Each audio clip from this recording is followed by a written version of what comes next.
Welcome back to the latest edition of NC Sports Weekly News, your water sports essential. From newbies to seasoned mariners, the heroes of the Clip Around the World race make their emotional return to London. Team Reyes wins the Mr.Price Pro, South Africa's prime surfing classic, the history and the tradition, with Nautical Channel's correspondent and ASP guest host at the event, Andi Van Zyl.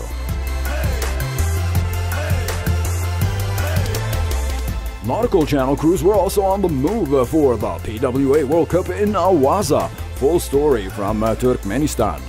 Top ocean challenges on the water and online. The Virtual Regatta report with Sebastien Destremau. The future is now. Powerboating success for the first Solar One Cup at the brand new Monte Carlo Yacht Club. The Foiling Week recap. New record as the GC32 hits 37.9 knots. And then meet James Grogono, the very first foiling pioneer. NC Sports, plunge into the action.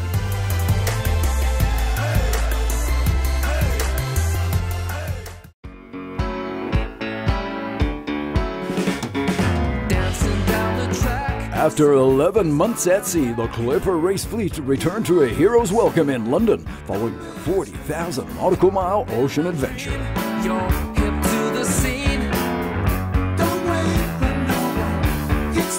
Thousands lined the banks of the Thames as 217 non-professional crew members who rotated on board the 12 yachts took part in an emotional parade of sails, culminating at Tower Bridge that lifted up only for the top three teams: Henry Lloyd, Great Britain, and one DLL. In this edition, a total of 670 crew members from 42 countries faced 16 tough legs around the globe. They battled the storms, survived a tornado, dealt with medical evacuations, and the miraculous rescue of a man gone overboard for a harrowing 90 minutes in the Pacific Ocean.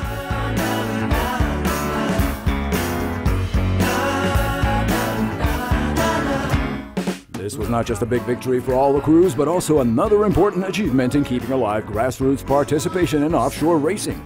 Ocean sailing legend Sir Robin Knox Johnston, mastermind of this extraordinary and passionate event, certainly won his bet.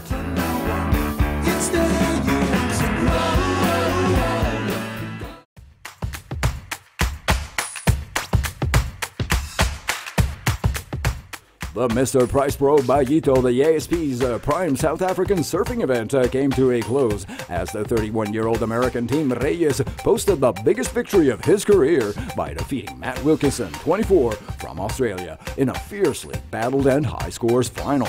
A classic in the qualifying series for the World Championship Tour, the event also featured a very special surprise for global viewers, as Nautical Channel's Andi Van Zyl was invited by the ASP to host the official live broadcasts. Here's Andi with some fascinating background on the event.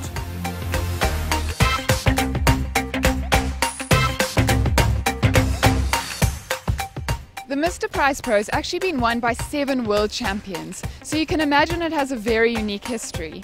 It actually all started in 1966 when the first professional South African surf event was hosted in Durban. In 1969, it went as the Gunston 500, which would have a legacy of the longest running professional surfing event in the world. And while it's developed and changed into what it is today, the Mr.Price Pro, it is Africa's biggest surfing event and one of the longest running professional surfing events in the world.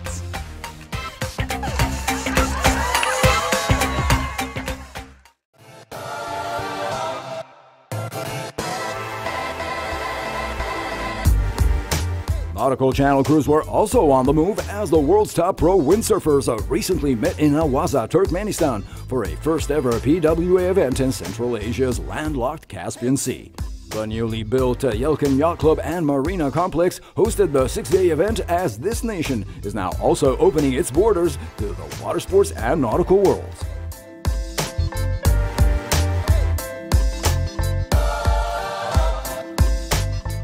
This spot usually has what it takes with regular thermal wind conditions capable of delivering steady 25-30 knots, perfect for slalom. Not this time, unfortunately, as light and unstable conditions instead frustrated most of the competition, especially for the men.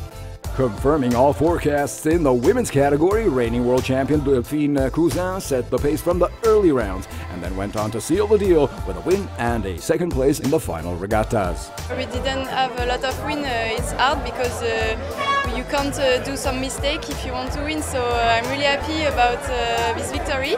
And after my title last year, I think it's a very good beginning for all the tour.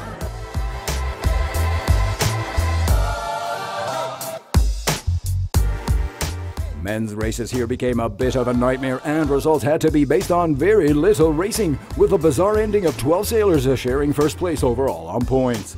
Light winds certainly didn't help the defending and multiple world champion Antoine Albo, who instead saw a bitter end to this Awaza event with a surprising early elimination in the first round, something which hadn't occurred since 1998 for the French superstar.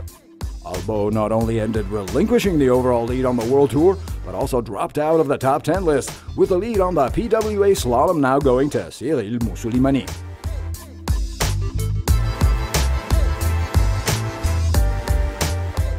I'm in front of the championship now.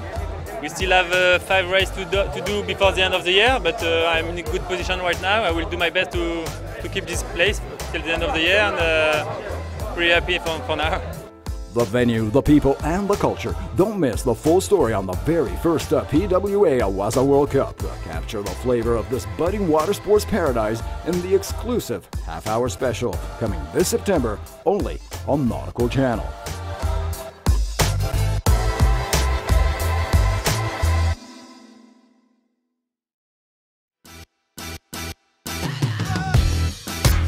Halfway through the Tour de France and some exclusive footages from Patrick, our guest of last week. You're watching the Virtual Regatta news, an update made by you and for you. Welcome to the office. Starting on July 4, more than 13,000 players are battling the oceans to sail from Dunkirk to Nice. After a few days of racing, the first competitors are rounding the Porto Santos buoy of Portugal and are heading for Gibraltar. After 1,500 miles of racing and leading the fleet is the defending champion Patrick, skippering Mega Jack Tepien. As the winner of the Tour de France last year, Patrick participated in the prologue of the Real Tour as a VIP on board Bretagne Crédit Mutuel.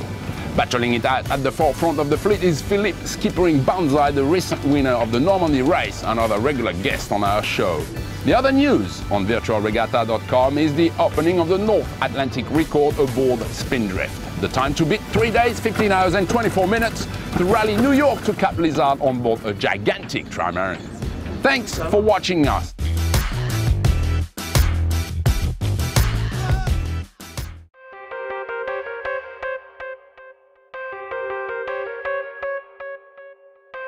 The future is now, drawing a new sustainable frontier embodying the very first edition of the Solar One Cup was held at the Monte Carlo Yacht Club over the weekend, with 25 international university teams facing off on some pretty amazing vessels in fleet, slalom, and one-on-one racing. Yes, this could be a clean, rather quiet, and clearly bizarre future, and one with several positive implications for marine transport. Top speeds may not be exhilarating quite yet, but the overall development of solar-powered propulsion systems and in the efficiency of the designs proved to be remarkable.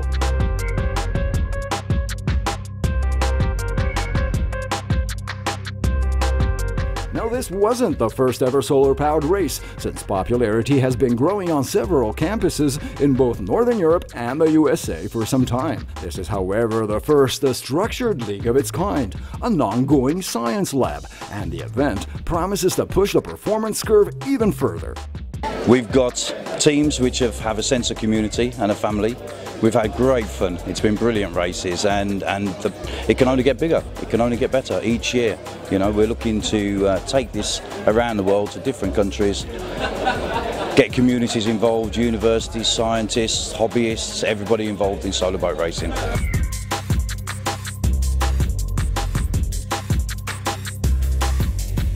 Now, also under UIM guidance of the World's Power Boating Authority, this unique event also fired up many serious university teams that came to Monte Carlo mixing science and competition. Holland crews truly dominated this very first Solar One Cup 2014 by placing winners both in the open class for boats up to 8 meters and in the 6-meter A class, while Synergy took home the win for Russia in the new V20 class.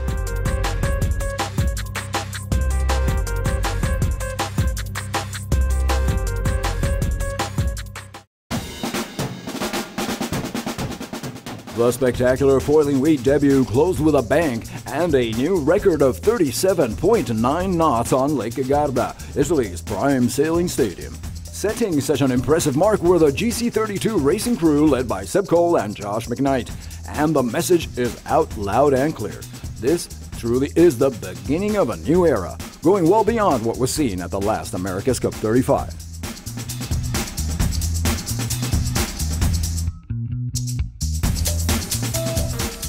All the new foiling tribes with their sailors, engineers, and designers came to this new and revolutionary event made up of regattas, speed trials, and forum discussions. It was indeed an unprecedented gathering with the small moths, the many new different foiling catamarans, and even the graceful and acrobatic board. Undeniably, the sport of sailing is facing dramatic change. Just ask a foiling pioneer, James Grogono, that started it all back in 1969 on his Tornado-class catamaran, Icarus. I'm amazed at how the foil beam has become so narrow, and it's to do with the efficiency of the rig. So Icarus, with her wide foils, really looks out of date, and these beautiful modern catamarans with the foils all inside have taken over.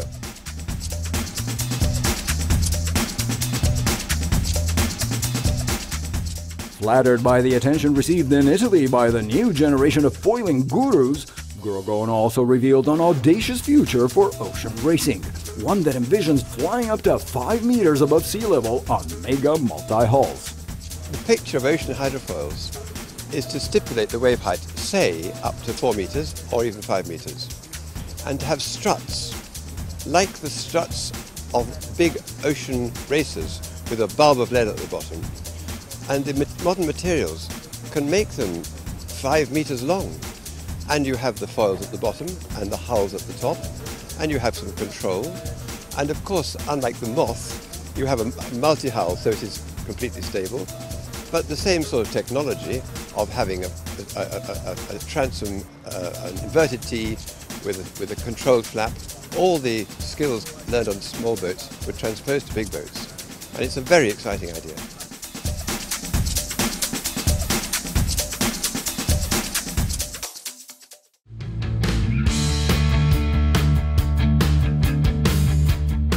Stay tuned for this Saturday's premiere of the NC Sports Buzz, as correspondent Lucia Metzbauer takes you on an exclusive backstage visit at Old Dominion University in Norfolk, Virginia. Get the insight on youth sailing with coach and U.S. Coach Sailing President Mitch Brindley, Olympic coaching legend Gary Bodie, and the ODU sailors. Only on Nautical Channel.